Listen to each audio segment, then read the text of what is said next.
कुमाऊं के बागेश्वर जिले में स्वतंत्रता दिवस का पर्व नुमाइश मैदान में पूरे उत्साह, उमंग और देशभक्ति के जज्बे के साथ मनाया गया। तिरंगे की शान और राष्ट्रभक्ति के नारों के बीच आयोजित रंगारंग सांस्कृतिक कार्यक्रमों ने आज़ादी के इस महापर्व को यादगार बना दिया। कार्यक्रम में प्रशासनिक अमले के साथ जनप्रतिनिधियों और स्थानीय लोगों की मौजूदगी ने समारोह की गरिमा बढ़ाई। इस दौरान जिलाधिकारी अपूर्वा पांडे, मुख्य विकास अधिकारी नरेश कुमार, जिला पंचायत अध्यक्ष शोभा आर्या, नगर पालिका अध्यक्ष सुरेश खेतवाल और उद्यमी दलीप खेतवाल ने मीडिया से संवाद किया। लेकिन स्वतंत्रता दिवस का ये मंच केवल जश्न और शुभकामनाओं तक सीमित नहीं रहा। बातचीत का केंद्र बना बागेश्वर का विकास, कस्बों और नगर की बदलती जरूरतें और पहाड़ की वर्षों से कमजोर होती व्यवस्था को दोबारा मजबूत करने की चुनौती। किसी ने प्रशासन की जिम्मेदारियों पर जोर दिया तो किसी ने जनप्रतिनिधियों के दायित्व की बात कही। वहीं उद्यमी दलीप खेतवाल ने बागेश्वर की धरती पर रोजगार और उद्योग के नए अवसर पैदा करने की जरूरत को सामने रखा। दरअसल आज़ादी के 80वें वर्ष में बागेश्वर के सामने सबसे बड़ा सवाल यही है कि विकास की रफ्तार पहाड़ के अंतिम गांवों तक कैसे पहुंचे। पलायन से खाली होते गांवों में फिर से रोजगार कैसे लौटे, कस्बों और नगरों में बुनियादी सुविधाएं कैसे मजबूत हों और स्थानीय युवाओं को अपने ही जिले में बेहतर भविष्य कैसे मिले। स्वतंत्रता दिवस के इस अवसर पर सामने आई बातें सिर्फ मंच तक सीमित ना रहें, बल्कि आने वाले समय में धरातल पर दिखाई दें। यही बागेश्वर की जनता की उम्मीद है।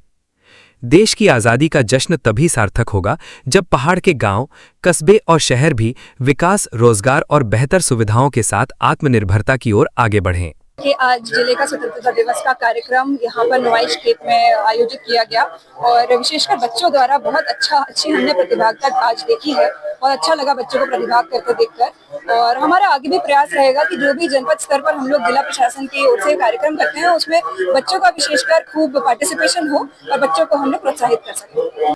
जैसा कि आप लोग जानते हैं कि बागेश्वर जनपद के बच्चों ने पिछली बार बोर्ड एग्जाम में बहुत अच्छा प्रदर्शन किया है और इनफैक्ट स्टेट टॉपर भी हमारे जनपद से हैं।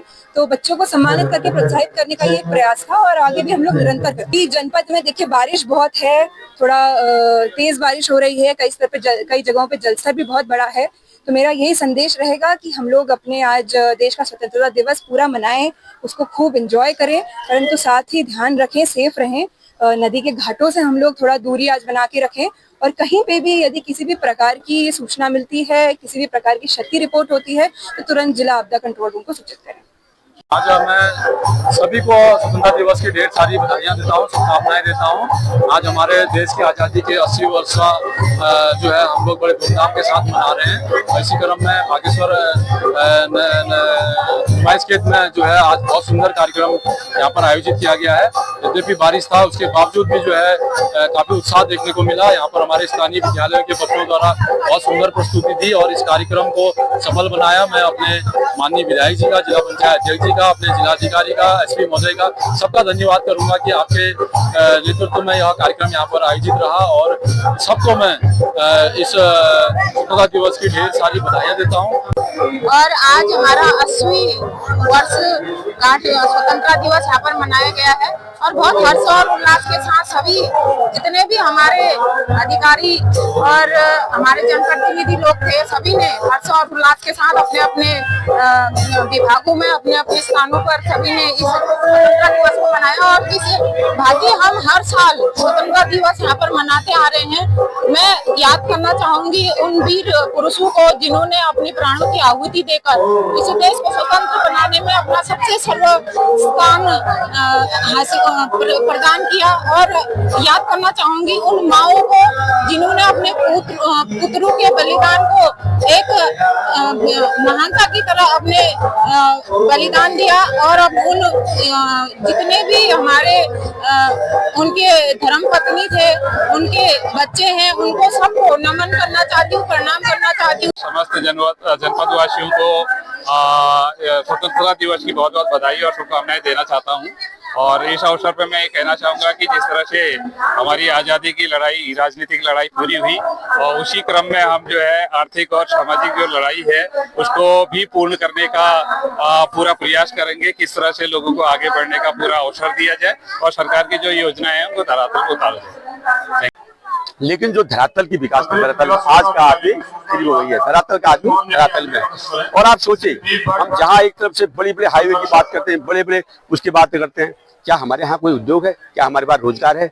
कुछ समय हमारा जो आज कृषि क्षेत्र खत्म हो गया है, आज पूरे पहाड़ खाली हो गए, 40% खेती खत्म हो गई, इसके बारे में कोई नहीं बोलता है। आज बंदर इतना आए, शोर इतना आए, भाई एक तरह से जश्न मना रहे हैं और दूसरी तरफ से हमारी युवा पीढ़ी नशे की तरफ जा रहा है और एक तरह से हम नशे को के खिलाफ बहुत आंदोलन कर रहे हैं और दूसरी तरफ नशे को बढ़ाने के लिए कितने दुकानें खोल रहे हैं, ये कोई कह रहा है? इस पर भी आज विचार होना चाहिए और जितने भी युवा पीढ़ी है, और हम एक ही संदेश देना चाहता हूँ कि आज संभावनाओं का देश है, आप स्वरोजगार करिए तभी देश में आगे बढ़ सकते हैं। और भारत की संसद से कहते हैं पूरे देश कहता है कि हम आगे 100 साल में हम जो है 20 साल के बाद हम 100वीं जन्मदिन देश की आजादी बनाएंगे, उस समय की चैलेंजेस क्या होंगे अभी से हमने सोचना है। जो आज युवा पीढ़ी है उसको समझना चाहिए इन 20 सालों में हमने क्या करना है। मैं यह संदेश देना चाहता हूँ, जब तक हमारे युवा पीढ़ी रोजगार देने वाली नहीं बनेगी, 1,000 करोड़ आज 30 करोड़ आदमी से 30 करोड़ जो युवा बेरोजगार हैं, उसमें 10 करोड़ युवा हमें ऐसा चाहिए जो स्वरोजगार देने वाले, रोजगार देने वाले बने, तभी तो देश की बैलेंस बनेगा। यह संदेश में देना चाहता हूँ, आज स्वरोजगारी बने और जब आज स्वरोजगारी बनेंगे तो आप और नशा भी कम करिए और आरक्षण सब खत्म होगा। जो आज आरक्षण की बात करते हैं ना, अगर आप स्वरोजगारी बन जाएंगे तो आरक्षण की बात कोई नहीं आएगी। बहुत बहुत संदेश।